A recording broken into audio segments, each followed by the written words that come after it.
오늘 공의를 빛처럼이라는 제목으로 함께 말씀 나누기를 원합니다. 요즘 사회적인 화두, 아마 사회적으로 이슈가 되는 그 화두를 이야기하라면 공의가 아닌가 그렇게 생각이 되어집니다. 그래서 자유를 우리는 마음껏 누리면서도 공의가 안 되는 것 같아요. 민주주의의 삶을 살면서도 공의가 없는 것 같아요. 이상하죠? 우리가 자유주의로 살면, 민주주의로 살면 다 해결될 것 같았는데 여전히 공의가 없고 공의가 부족하다라는 것을 느낍니다. 왜냐하면 인간의 그런 환경에서는 완벽한 공의가 존재할 수가 없습니다. 누구나가 다 공의롭다라고 여길 수가 없습니다. 그런데 이런 공의를 우리가 체험할 수 있는 방법이 있습니다. 하나님의 공의가 비처럼 내리면 우리는 완벽한 공의를 맛보게 될 줄로 믿습니다. 그래서 오늘 이 말씀을 통해서 하나님의 공의, 세상이 말하는 공의가 아니라 하나님이 주시는 공의를 우리가 비처럼 누리게 하여 주옵소서. 이런 마음으로 말씀을 상고하기를 원합니다. 오늘 본문의 말씀에 보면 마침내 여호와께서 오사 공의를 비처럼 내리시리라 이렇게 말씀합니다. 사람이 공의를 이룰 수는 없지만 하나님의 공의가 비처럼 내린다면, 비가 내리면 어디는 오고 어디는 안 오고 하지 않지 않습니까? 골고루 그렇게 옵니다. 제가 교회 밖에 잔디밭에 여름 무더울 때 물을 주다가 보면 인간의 한계를 느낍니다. 아무리 호수로, 아무리 이렇게 제가 정성을 들여서 물을 줘도 똑같이 줄까요? 아니면 차별이 될까요? 차별이 돼요. 어디는 좀 더 준 것 같고 어디는 좀 덜 준 것 같고. 그런데 여러분, 그러는데 비가 착 내리잖아요. 그러면 5분만 내려도 10분만 내려도 똑같이 내리는 거예요. 어디는 적고 어디는 안 적고 하지 않아요. 어디는 많이 내리고 어디는 덜 내리고 하지 않아요. 얼마나 이 비가 공평하게 내리는지 몰라요.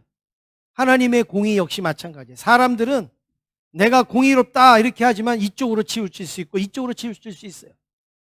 그런데 하나님의 공의는 오늘 누구에게나 다 똑같이 동일하게 그리고 평등하게 우리에게 임하게 되는 줄로 믿습니다. 한 3, 40년 전에 아주 베스트셀러였던 그 스티븐 코비라는 사람이 쓴 성공하는 사람들의 7가지 습관. 여러분 이 책을 읽어보신 분도 계실 거고 또 아니면 제목이라도 들어보신 분들이 많이 있을 겁니다. 이분이 그 무슨 어떤 신앙서적도 아니고 이거는 어떤 경영서적이나 자기개발서인데 이분이 이 책을 쓰고 굉장한 인기를 누리게 되었습니다. 그래서 성공하는 사람들을 쫙 조사를 해본 거예요. 세계적으로 성공하는 사람들을 쫙 조사를 해보니까 7가지 공통점이 있더라 이거예요. 7가지 자기도 모르는 습관들이 있더라. 그래서 그 습관들을 쭉 열거해 놓은 책이 바로 이 책인데 거기에 맨 마지막에 보면 톱날은 항상 날카롭게 한다라는 내용이 있습니다. 톱날은 항상 날카롭게 한다. 성공하는 사람하고 성공하지 않는 사람의 차이가 뭔가? 성공하지 못하는 사람은 성공할 기회가 왔을 때 그때 톱날 갈고 있는 거예요. 성공하는 사람은 항상 톱날을 갈아놨다가 나무를 자를 때가 있으면 바로 자르는 거예요. 이게 차이라는 거예요. 무슨 능력의 차이가 아니라 바로 이것 차이라는 거예요.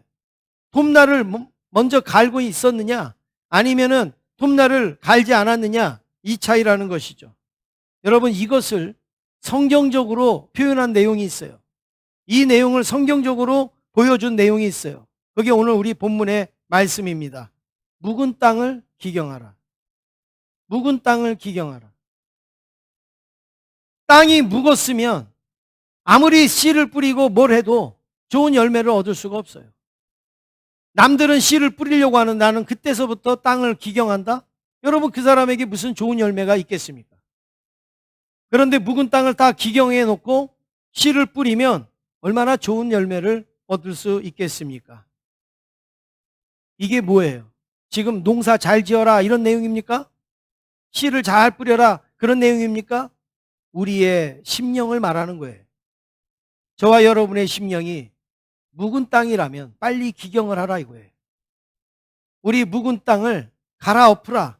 우리의 심령이 굳어지지 않도록 톱날을 갈듯이 그리고 쟁기질을 하듯이 하나님의 은혜를 날마다 새롭게 받으라는 그런 말씀의 내용입니다.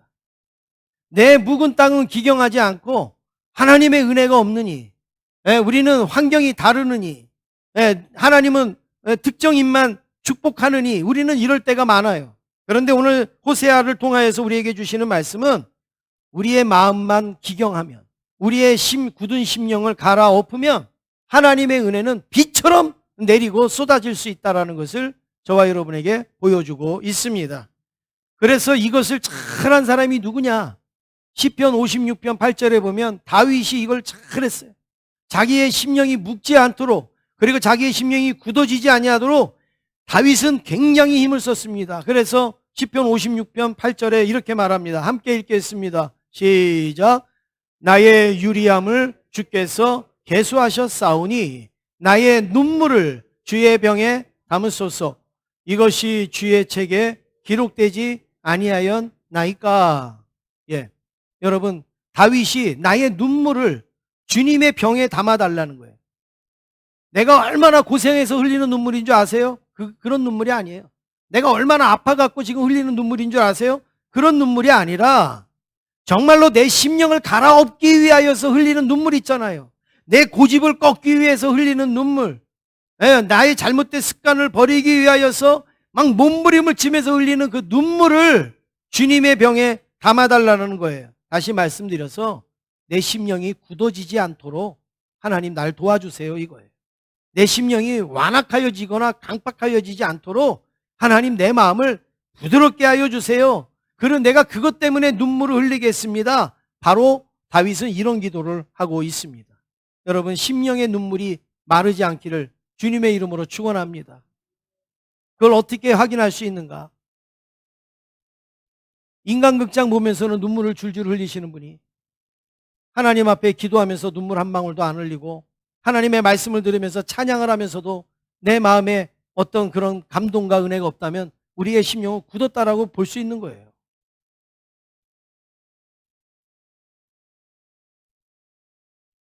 어느 예배를 드렸는데 권사님이 예배를 드렸는데 계속 울더래요. 그래서 목사님이 저 권사님은 정말 말씀의 은혜를 많이 받는구나. 정말 말씀을 사모하시는구나. 그래가지고 예배 끝나고 권사님 오늘 말씀이 그렇게 은혜스러웠어요. 왜요 목사님?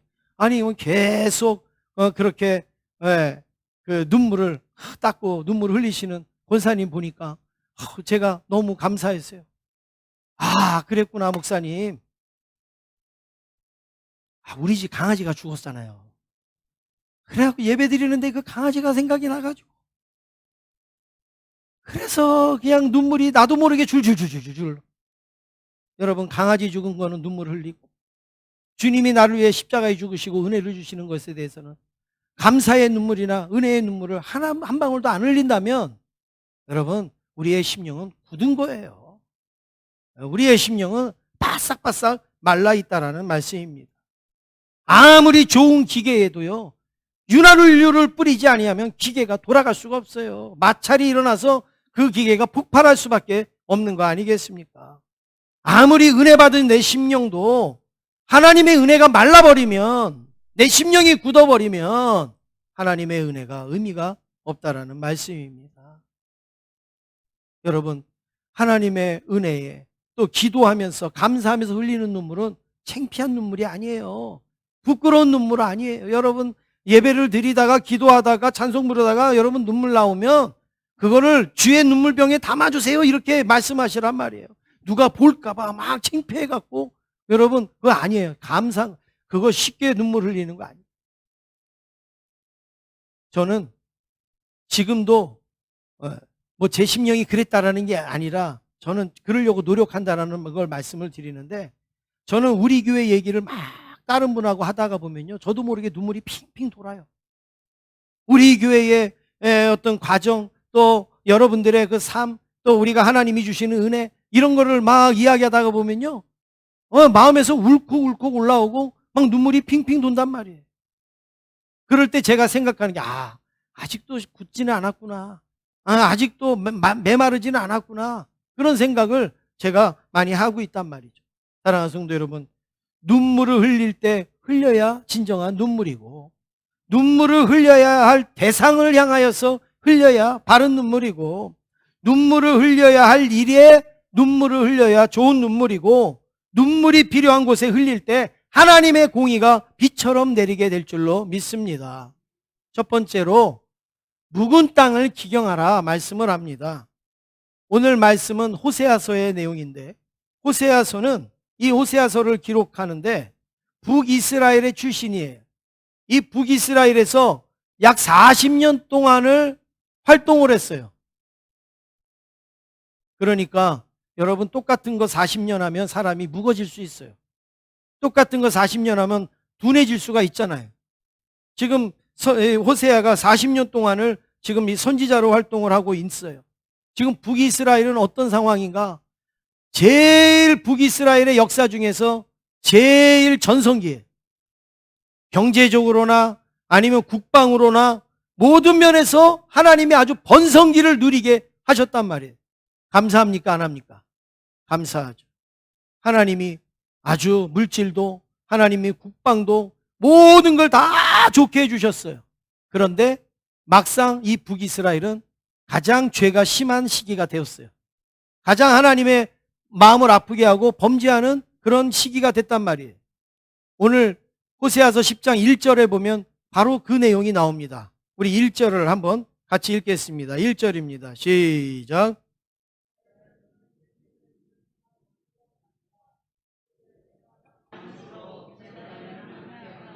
그 땅이 번영할수록 주상을 아름답게 하도다. 예. 하나님이 열매를 많이 맺는 무성한 포도나무로 만들어 주셨어요. 그러면 열매가 많으면 많을수록 어떻게 돼? 하나님 앞에 감사하고 하나님을 위해야 되잖아요. 그런데 열매가 많으면 많을수록 어떻게 해요? 재단을 많게 했다. 그리고 그 땅이 번영할수록 주상을 아름답게 했다. 한마디로 말해서 하나님이 풍성하게 은혜를 주실 때 우상 만들기에 바빴다는 거예요. 이런 우상, 저런 우상, 필요 없는 것들을 막 만들고 그게 하나님인 것처럼 그걸 섬기고 그걸 위하여서 살아갔다. 여러분, 하나님이 열매를 많이 주시면 감사해야죠. 하나님이 우리에게 번성케 해주셨으면 하나님 앞에 찬양을 돌려야죠. 그런데 어떻게 엉뚱한 일만 하고 있는 겁니다. 이것을 성경에서 오늘 뭐라고 말씀하느냐? 묵은 땅이라. 이 땅은 묵은 땅이라. 너희의 심령은 묵은 땅이라. 여러분, 말 그대로 묵은 땅이 뭘까요? 묵은 땅은요, 죽은 땅이고 굳은 땅이고 그리고 영양가가 없는 땅입니다. 묵은 땅은 가시와 덤불이 아주 풍성한 땅이 묵은 땅입니다. 그리고 이 묵은 땅에서는 소출을 낼 수가 없는 거예요. 씨만 괴롭히는 거예요. 왜요? 묵은 땅에 씨가 들어가서 자리 잡으려고 하니까는 얼마나 힘들겠어요. 그러니까 막 애를 쓰겠죠, 씨가. 씨만 힘들게 하는 땅. 그리고 씨만 힘듭니까? 농부도 힘들죠. 농부도 어렵죠. 아무런 결실도 맺지 못합니다. 그래서 묵은 땅은 어떤 땅인가? 쟁기를 해야 될 땅이다. 묵은 땅은 무슨 땅이라고요? 쟁기질을 해야 하는 땅.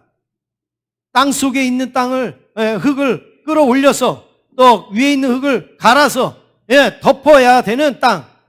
쟁기질로 해서 갈아엎는 땅. 이게 바로 묵은 땅이라는 것이죠. 만약에 그렇게 하지 아니하면 이 땅은 소망이 없어요. 이 땅은 희망이 없습니다. 그래서 예레미야 4장 3절에 보니까 같이 한번 읽겠습니다. 예레미야도 똑같은 말을 했어요. 시작. 여호와께서 유다와 예루살렘에게 이와 같이 이르노라.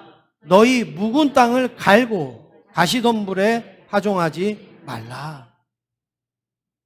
파종하기 전에 먼저 뭘 하라고요? 뭘 하라고요? 예, 묵은 땅을 갈아라. 묵은 땅을 갈아라. 쟁기질을 해라. 말씀합니다.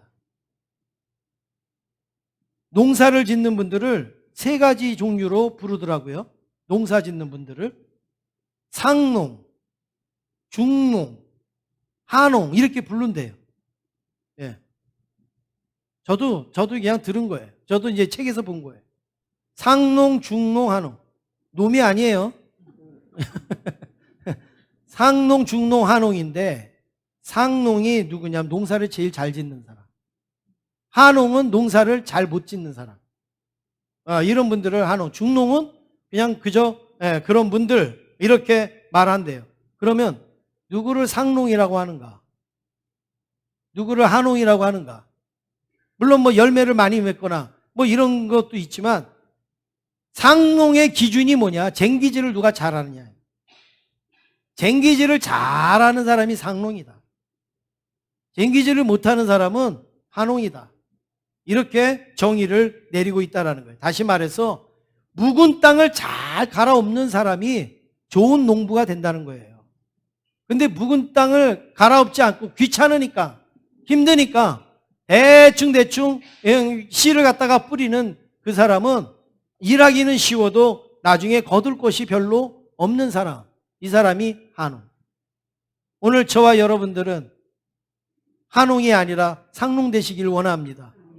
우리의 심령을 잘 쟁기질하고 갈아엎으시는 저와 여러분 되기를 간절히 원합니다. 잠언 20장 4절에 보니까 누가 쟁기질을 못하느냐? 게으른 자는 가을에 밭갈지 아니하나니 그러므로 거둘 때에는 구걸할지라도 얻지 못하리라. 쟁기질을 제대로 안 하는 사람, 게으른 사람은 나중에 거둘 때도 제대로 얻지를 못한다. 사랑하는 성도 여러분, 우리 스스로가 우리를 생각해도 여러분 자신이 100% 만족하신가요? 여러분 자신이 100% 의롭다고 생각하십니까? 정말 나같이만 살아라. 여러분 그런 분이 있어요? 정말 내가 생각해도 부끄러운 모습이 있고 내 가족이 볼 때도 부족한 모습이 있고 주변에서도 그런 말들을 많이 듣잖아요.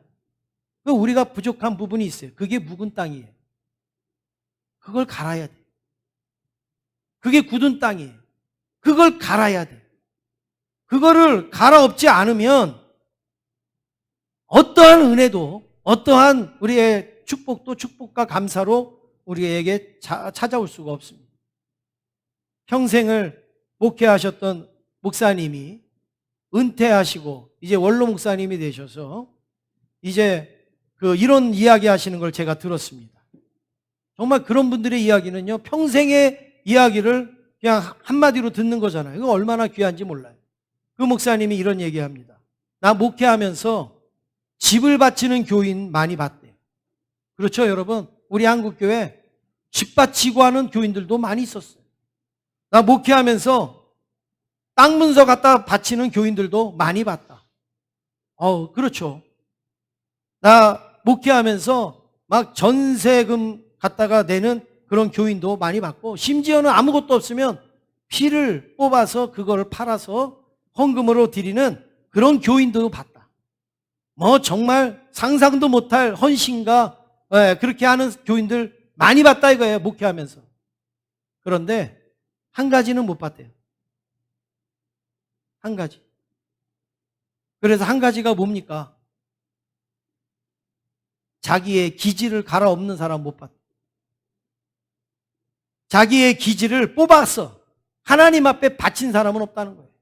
집 문서는 갖다 바치고 땅 문서는 갖다 바치고 자기의 피는 뽑아서 갖다 바쳐도 자기의 기질을 갈아엎어서 하나님 앞에 바친 사람은 못 봤다. 여러분, 뭐가 더 중요하겠습니까? 하나님 앞에 귀한 예물 드리는 것도 중요하지만 성경은 우리의 묵은 땅을, 묵은 심령을 기경하라고 합니다. 우리의 묵은 기질이나 우리의 묵은 어떤 심령, 이것들을 갈아엎으라고 말씀을 하고 있습니다. 나 원래 그런 사람이니까 건들지 마. 여러분, 그렇게 우리가 평생 살면 무슨 유익이 있겠어요? 나 그런 거 다 알아. 우리 가족들도 알고 다 알아. 그러니까 얘기하지 마. 여러분, 그런 마음으로 무슨 은혜를 받을 수가 있겠습니까? 내가 부족하거든. 내가 이게 약해. 내가 이게 참 안 돼. 그러니까 어떻게 돼요? 눈물을 흘리면서 하나님 앞에 그걸 뽑아서 그걸 기경해서 하나님 앞에 드려야죠. 그래서 사도 바울은 어떻게 합니까? 나를 날마다 쳐서 복종시킨다.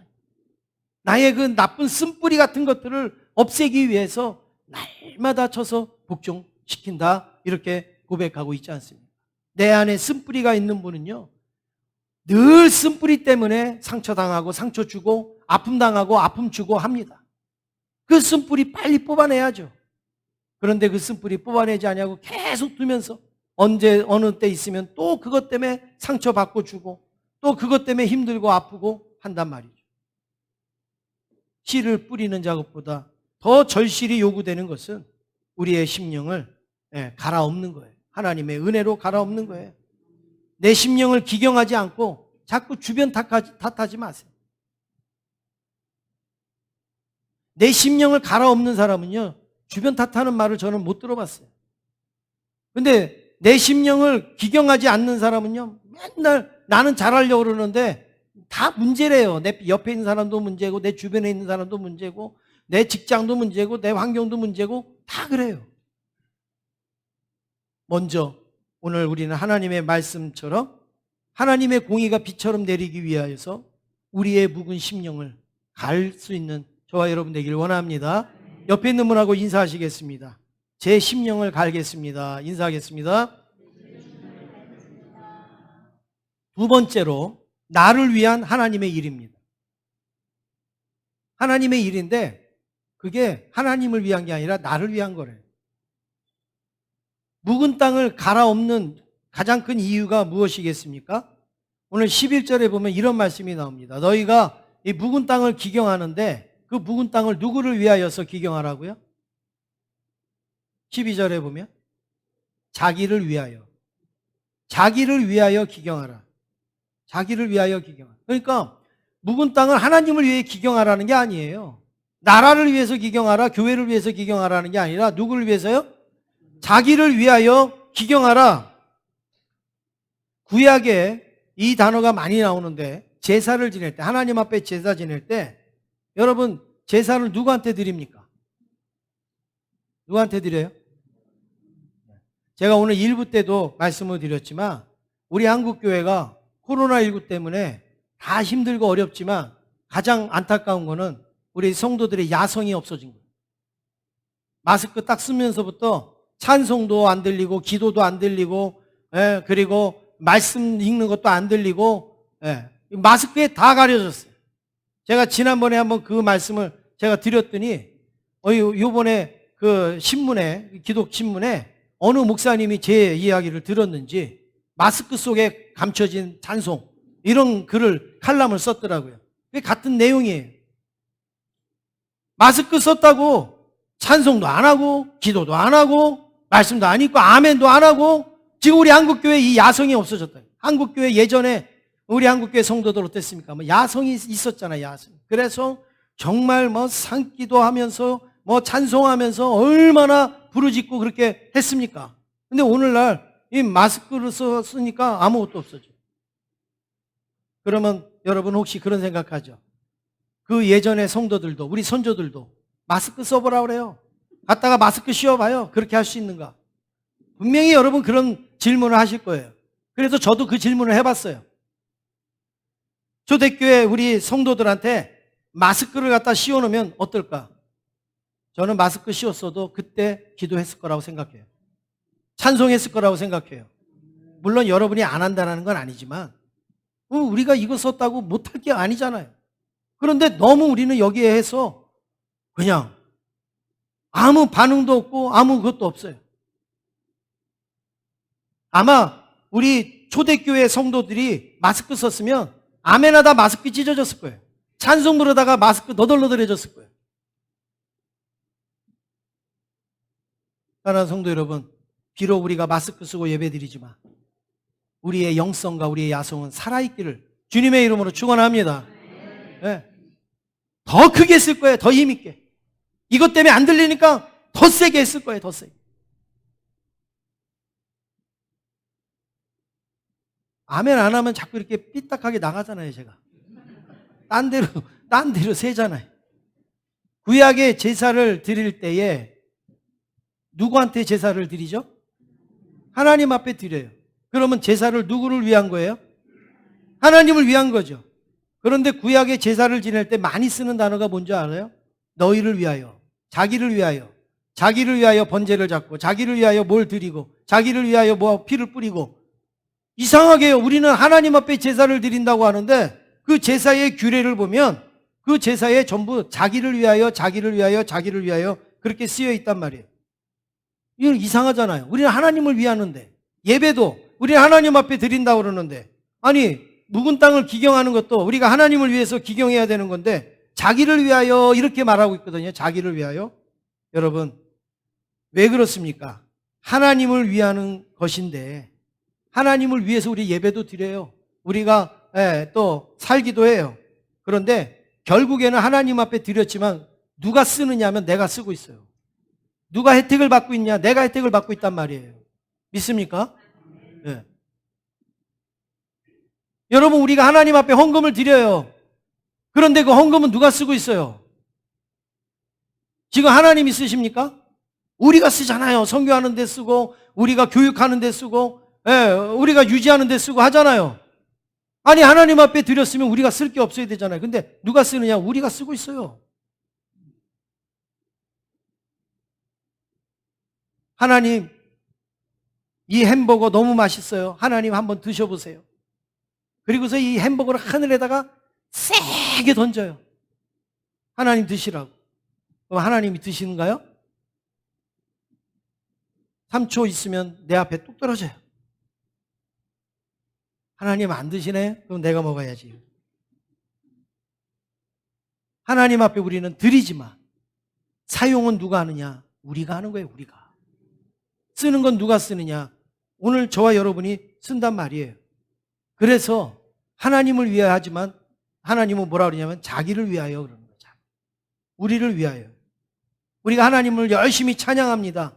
그런데요, 여러분, 하나님이 기뻐야 되는데 누가 기뻐요? 내 마음이 기뻐요. 우리가 열심히 기도를 합니다. 그럼 하나님이 좋아야 되는데 뭐예요? 우리에게 힘이 나요. 하나님의 말씀을 열심히 읽어요. 그러면 우리에게 만족과 감사가 있어요. 위로와 평강을 누리게 돼요. 이게 자기를 위하여예요. 자기를 위하여. 다 주를 위한다고 하지만 곰곰이 생각하면 하나님, 우리를 위하는 거예요. 우리. 요즘 제가 아주 평상시에도 제가 갖고 있는 신앙 개념이었지만 요즘 더 세밀하게 깨닫는 게 있어요. 더 세밀하게 깨달아지는 게 있어요. 그게 무엇이냐? 하나님의 재정이에요. 재정.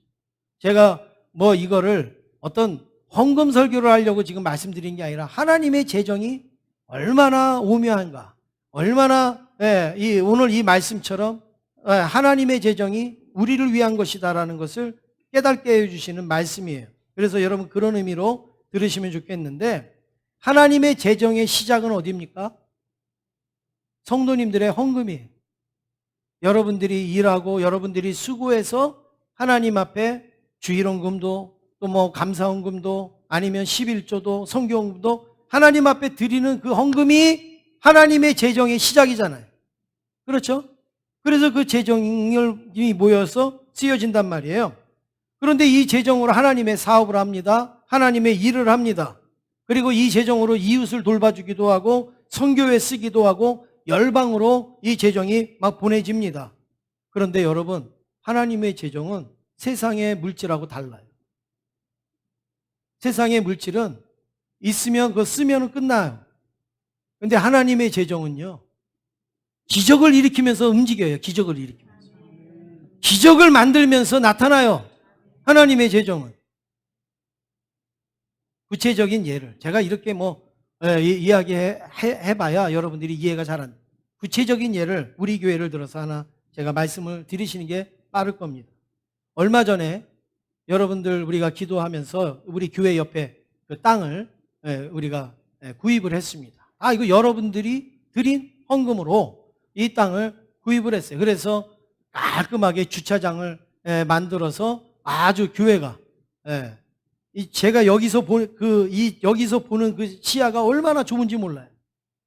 그래서 교회가 아주 이렇게 깨끗하게 됐는데, 지금 뭐 진입로도 내고 다 했는데, 한 가지 안 된 게 있습니다. 안 된 게 뭐냐면, 그 인도 안쪽으로 이렇게 그 펜스를 쳐야 돼요. 왜 안 해도 되는데, 차가 혹시 이렇게 돌고 하다가 지나가는 분을, 행인을 뚝 건들면 사고가 날 수 있잖아요. 또 아이들이나 이렇게 들어오다가 차하고 이렇게 부딪힐 수 있잖아요. 그래서 이제 이제 펜스를 우리가 계획을 했단 말이에요. 이걸 설계를 했어요. 그래서 이제 저거를 하게 되는데, 왜 그러면 안 하고 있느냐? 이유가 있는데, 이제 저희가 저거를 하기 위해서 이제 재정도 준비해 놓고 어떻게 할까? 그리고 이제 여기 우리 김용석 집사님하고 이제 우리 유 집사님이 이제 저거 하기로 딱 이제 준비도 다 하고 그렇게 아마 딱 갖추고 있었어요. 그런데 지금 이제 왜 안 하냐? 아마 다음 주에 그 일이 될 건데요. 저희가 그걸 하려고 비용을 한 100만 원 정도를 준비했었어요. 아주 싼 걸로 그냥 이렇게 망 같은 걸로 해가지고 하려고 준비를 해놓고 있었어요. 그런데 여러분, 우리가 돈 하나도 안 들이고, 그리고 우리가 시공도 안 하고, 저거를 우리가 준비했던 것보다도 한 10배 정도 좋은 제품으로 저거를 이렇게 하게 됐어요. 할렐루야. 우리가 돈도 안 들이고 우리가 시공도 안 하고 그냥 우리가 했던 것보다 한 10배 정도 더 좋은 제품으로 저것을 이번 주에 하게 됐단 말이에요. 어떻게 하게 됐냐고는 그냥 묻지 마시고 그냥 여러분 그렇게 됐어요. 우리에게 선물이에요. 우리 교회의 선물이에요. 제가 우리 교회 좋은 일 있을 거라 그랬잖아요. 바로 그거의 선물이에요. 그래서 아주 좋은 걸로 이제 그게 시공이 될 겁니다. 얼마나 감사합니까 이게. 그래서 지난번에 당회할 때 우리 장로님들하고 너무 감사합니다. 이렇게 하나님이 우리 교회에 이렇게 선물을 주시니 너무너무 감사합니다. 그래가지고 우리가 하나님의 선물을 받는데 우리가 가만히 있을 수 없지 않냐. 어차피 우리는 재정을 쓰려고 우리는 준비해 놨기 때문에 이 재정을 하나님 기뻐하시는 일에 씁시다. 그랬더니 장로님이 다 좋으시대. 그래서 어디에 쓸까요? 그랬더니 그날 피지에서 코로나 때문에 막 그 청년이 11조 갖고 오고 막 이러는데 막 힘들고 그런 얘기를 제가 읽어 드렸잖아요. 그랬더니 피지에 그 힘든데 보내면 좋겠다고. 그래서 그 다음날 피지로 100만 원을 보냈어요. 그랬더니 선교사님이 얼마나 감사하고 좋아하는지 엊그저께 편지가 왔어요. 우리가 보낸 선교비를 가지고 그 코로나 때문에 힘든 그 성도들과 또 여러분들이 후원하는 아이들 있잖아요. 그 아이들에게 그 생활 필수품을 사가지고 마스크 뭐 이런 음식 뭐 이런 걸 사가지고 그리고 그 아이들에게 나눠주는 그런 편지와 사진을 보내왔어요. 그래가지고 제가 그걸 딱 읽는데 제가 그때 하나님의 재정이라는 걸 더 확실히 깨닫고 더 그것을 느꼈는데 여러분들이 드린 헌금 100만 원이 우리에게 있으면 그냥 우리는 100만 원으로 쓰고 끝나요. 근데 이 헌금이 우리 10배 좋은 펜스가 되었죠. 그리고 이게 피지의 또 선교사님에게 위로가 됐죠. 그리고 그 피지의 아이들에게 풍성한 물품이 됐죠. 그리고 그 아이들이 그것을 받고 자라면서 어떻게 돼요? 열심히 나가갖고 또 일해갖고 11조 그거 쓸까봐 막 달려와갖고 담장 너머로 선교사님 그리고서 11조를 갖다 드리죠. 여러분 하나님의 재정은 없어지지 않습니다. 하나님의 재정은 마르지가 않아요. 계속 옮겨다니면서 기적을 일으키는 거예요. 기적을. 한번 사진을 한번 보여주시겠습니다. 지금 저렇게 물품을 이제 준비했습니다. 그리고 이제 저렇게 가정들에게 가면서 물품을 나눠주고 저러기도 준비해서 또 이제 아이들에게 이제 나눠줍니다. 한 집 한 집.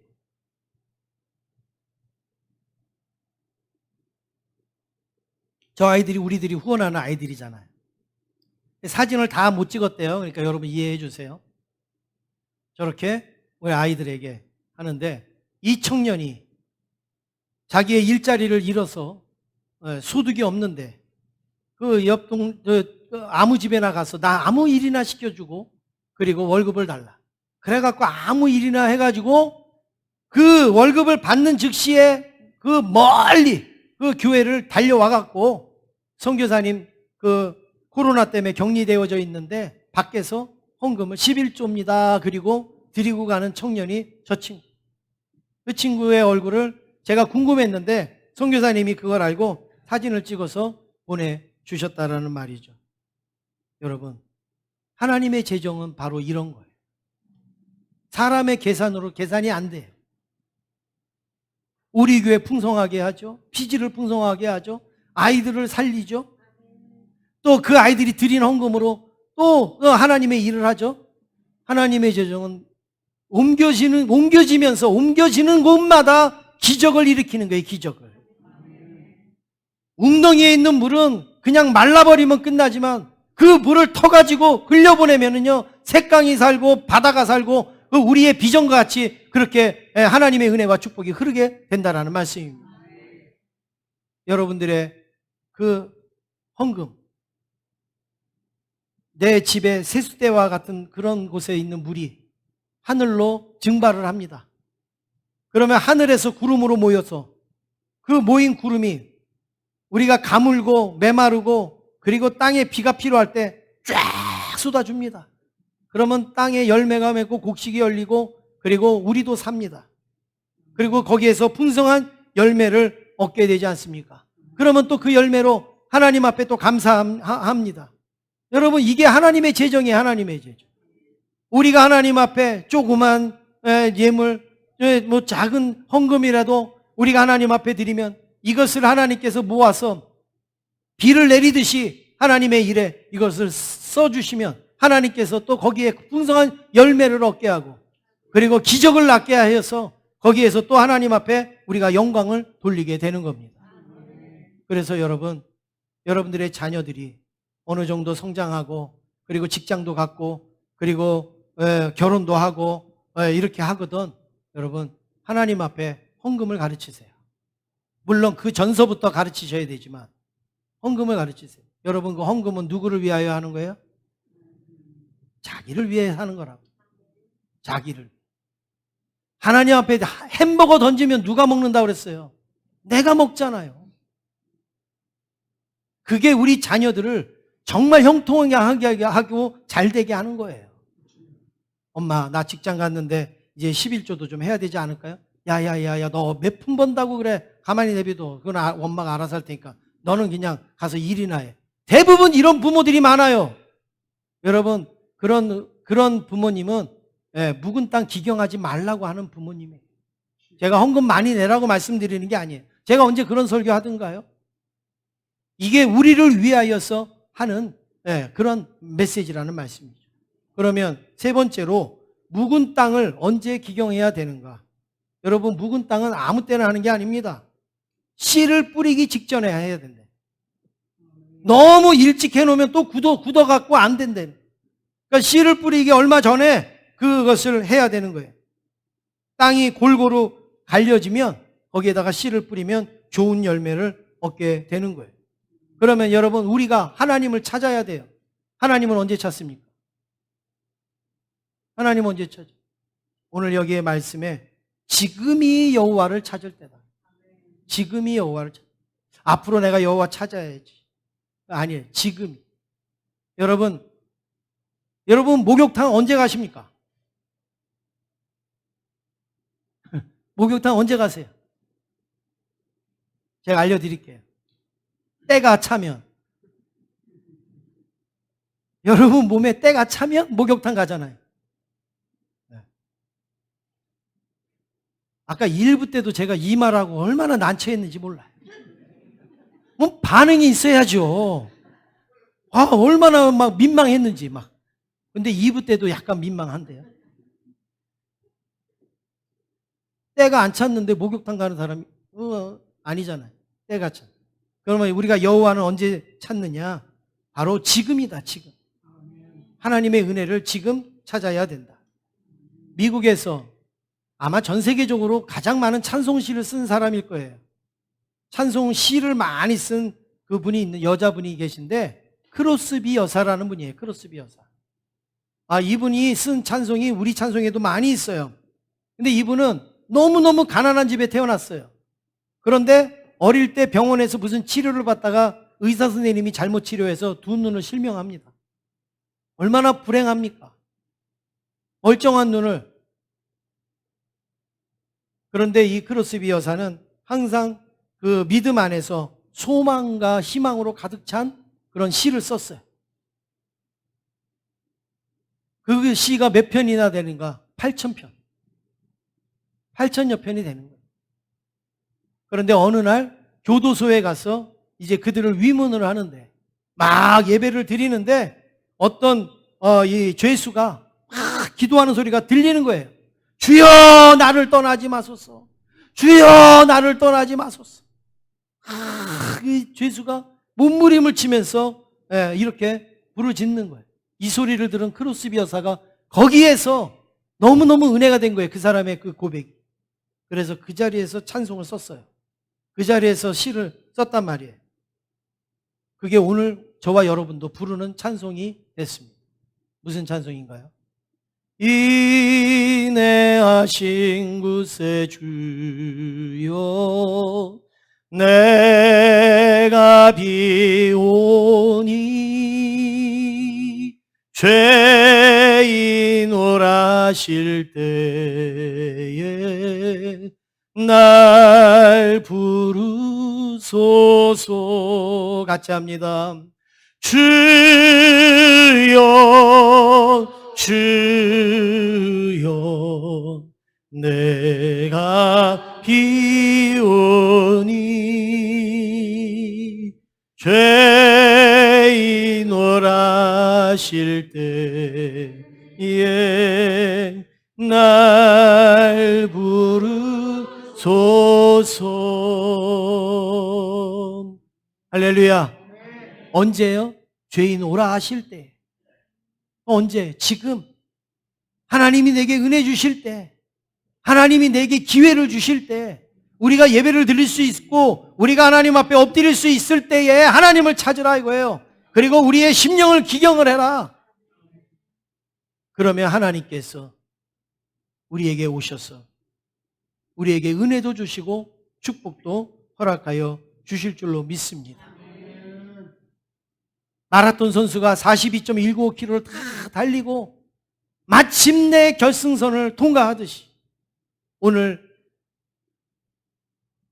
하나님의 은혜를 사모하고 묵은 땅을 기경하는 사람에게 마침내 공의를 비와 같이 내려주신다라고 하나님이 말씀하지 않습니다.